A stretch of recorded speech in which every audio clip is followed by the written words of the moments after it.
know you kept another guy chained up here before me. Never kept anyone here. No one else was chained up. What did you do to him?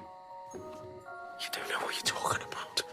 The man's attempt to avoid the question only strengthened Jack's determination to escape, because Jack had been kidnapped and brought here. Even though everyone in the family treated him well, his freedom was still restricted. They no longer locked Jack in the basement. Instead, they allowed him to stay in a room with much more space to move around. Jack could only pretend that he had accepted everything. He happily played with the chain around his neck and got along peacefully with every member of the family. The whole family was very satisfied with Jack's change in behavior. But one day, several strong men suddenly broke in looking for the nanny. As the only man in the house, Jack instinctively stepped forward and stood in front of them. It turned out that these men were the nanny's family members. Before she was taken away, the nanny secretly told Jack the password. Jack was injured during the incident. When the man found out, he was extremely grateful to Jack. He had already begun to treat Jack as his own son, and felt proud of him. But that very night, while everyone wasn't paying attention, Jack used the chewing gum given by the nanny to block the bells. Then he stood on a stack of books and unlocked the locks on the rail system. However, the noise accidentally woke the man. The man tried to persuade Jack to stay. He patiently praised Jack, saying he had been doing very well, but he was afraid that Jack might wake his wife. What they didn't expect was that the woman had already noticed.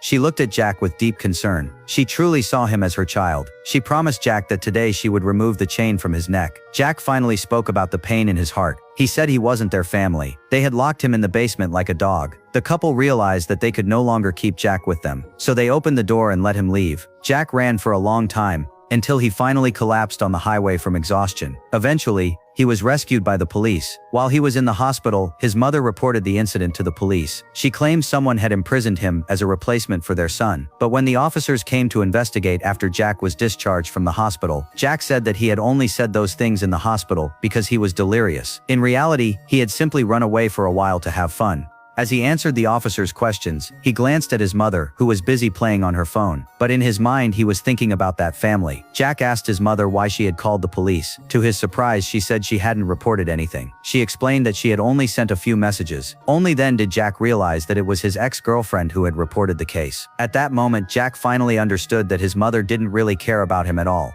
After thinking about it for a long time, Jack went to find his girlfriend. She was still living the same kind of life he used to live. He couldn't bear to watch her continue sinking deeper into that life, so he made the same decision that the man had once made. Jack took his girlfriend to a remote wilderness and burned the car. Then he carried her back to the house where he had once been imprisoned. The couple who had lost their son finally welcomed their son back home. And Jack at last had a family. But no one knew that the chain in that house had never truly been unlocked.